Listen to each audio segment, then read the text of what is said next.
У Сяо Яня было много марионеток, но Северный Король сильнейший из них. Его сила уровень Святого Шести Звезд, поистине невероятная мощь.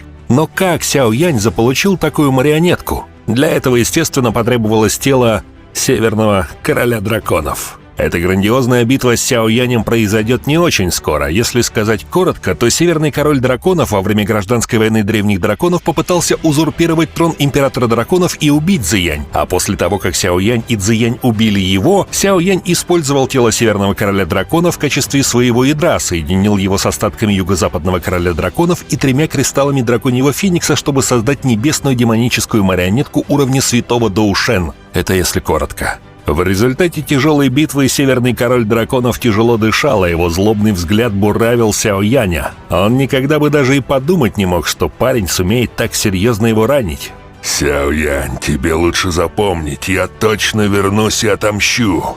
Хотя ему и удалось остаться в живых, но теперь он стал очень слаб. Он разъяренно заревел на Сяо Яня, намереваясь сбежать. «Не позволяй ему!» Цзиянь тут же затревожилась, когда Северный Король Драконов решил бежать. Когда Сяо Янь ринулся в погоню, глаза Северного Короля Драконов похолодели. Он махнул рукой, притягивая к себе 10 экспертов со стороны Северного Острова Драконов. Как пушечные ядра они полетели в Сяо Яня. Вдруг вспыхнуло семицветное свечение, оно пронеслось, окутывая всех экспертов. «Быстрее поймай его!» Голос Цайлинь раздался возле уха парня. «Понял». Сяо Янь облегченно вздохнул, когда его проблема разрешилась. За пару мгновений он нагнал Северного Короля Драконов. «Я до самого конца буду сражаться с тобой». Тот сформировал печать, а его тело начало быстро раздуваться. Видимо, он собирался совершить самоуничтожение. Но, естественно, Сяо Янь не собирался получать в этот момент серьезные ранения, поэтому за его спиной мгновенно появилась большая иллюзорная фигура. Божественная ярость желтого источника обрушилась на тело Северного Короля Драконов. Могучая духовная атака заставила душу короля испытать сильную боль, а скорость ее раздувания замедлилась. Он попытался силой заглушить боль в душе, но рука Сяо Яня настигла его головы. Сяо Янь ухмыльнулся.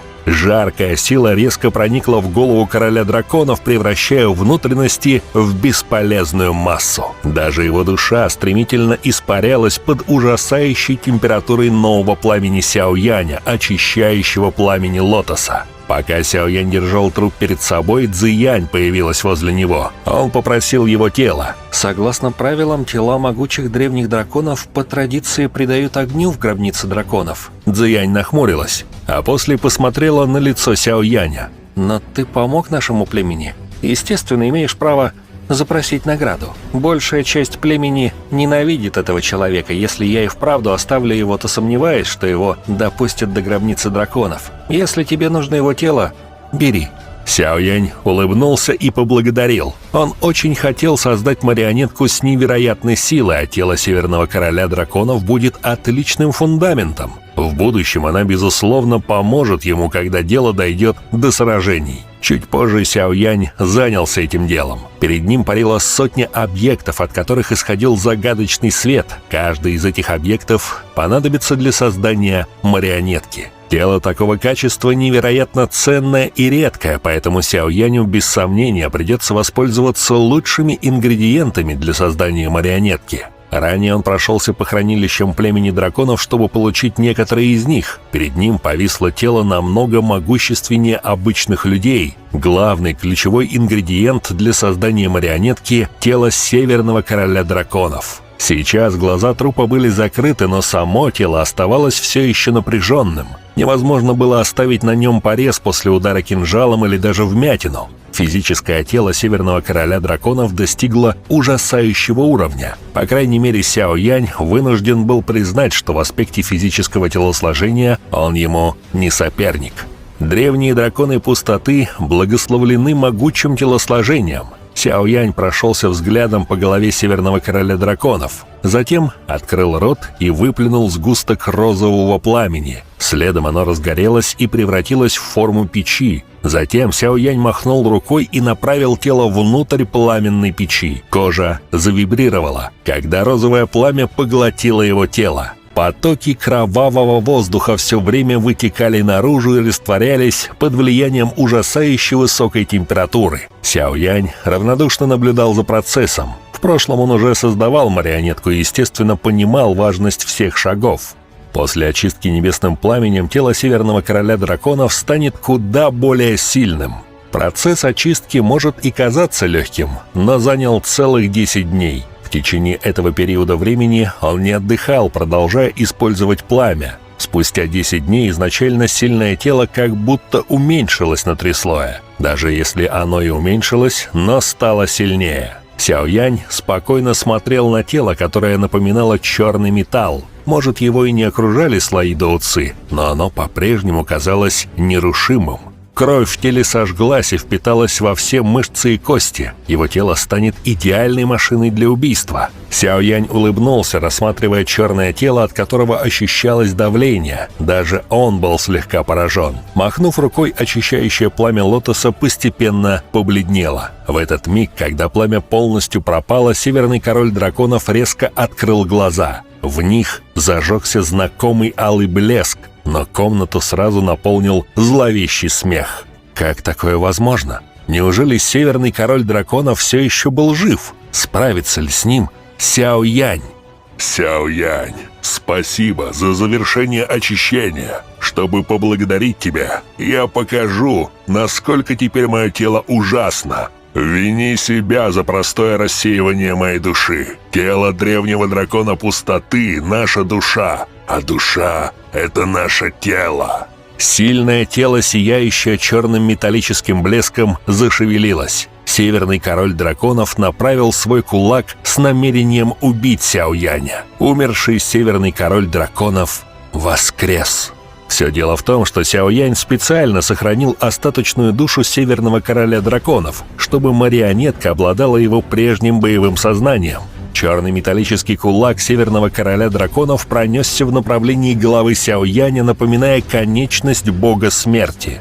Внезапный ход событий мог заставить любого испытать шок, но Сяо Янь не переставал улыбаться. Он просто посмотрел на противника и указал на него пальцем. Как только он надавил пальцем на пространство, Северный Король Драконов застыл прямо в воздухе. Он не мог двигаться, как будто находился под чужим контролем. Без предупреждения из его тела вырвались вспышки пламени. Они окутали его, предотвращая любые движения. Нить пламени даже проникла в его голову и окутала сферой остаточную душу, что управляла его телом. «Ублюдок, что ты со мной сделал?» Это вызвало шок и ярость Северного Короля Драконов. Он свирепо заорал на Сяо Яня. «Северный Король Драконов, ты переоценил себя, если решил воспользоваться особой техникой, чтобы скрыть от меня свою душу», — ответил ему Сяо Янь. Его духовная сила во много раз превосходила таковую у Северного Короля Драконов. Как он мог допустить такую мелкую ошибку и не заметить его фрагмента души? И Сяо Янь очень надеялся, что произойдет именно то, что произошло. Хотя тело при обычной очистке становится крепче и лишается чувств боли, марионетка остается марионеткой. Она не обладает собственным боевым опытом. Сяо Янь не желал использовать такое могучее тело, чтобы создавать простую, безжизненную, даже сказать, безмозглую марионетку. При его нынешней силе он вполне мог создать идеальную марионетку. Идеальная марионетка не только владела крепчайшим телом, не чувствующим боли, она также нуждалась в насыщенном боевом опыте и разнообразных методах убийства. Тем не менее, марионетка всегда управляется владельцем. Если владелец проигнорирует данный аспект, то марионетка ничем особо не будет отличаться от куклы для битья. И чтобы избавиться от данной слабости, нужно создать марионетку с как можно более совершенным интеллектом и боевым опытом. Северный Король Драконов за всю свою жизнь прошел через неисчислимое количество битв. Он очень опытный боец. Если его фрагмент души очистить и слить с марионеткой, она станет настоящей машиной для убийства. В тот раз он нарушил его душу, но позволил кусочку души открыться в теле. Данный кусочек унаследовал опыт, интеллект и жестокость Северного Короля Драконов. Он скрывался в теле и ждал того момента, чтобы пробудиться и учинить проблемы Сяо Яню. К сожалению, тот остаток души не догадывался, что ему была заранее уготована ловушка. Вот так Сяо Янь, молодец. Обвел северного короля драконов вокруг пальца и получил то, что хотел. Но это еще не все, ведь марионетку нужно еще и закалить. Большое спасибо за просмотр. Напишите в комментариях, что вы думаете о такой мощной марионетке Сяо Яня. Подписывайтесь на канал, ставьте лайк и всем пока.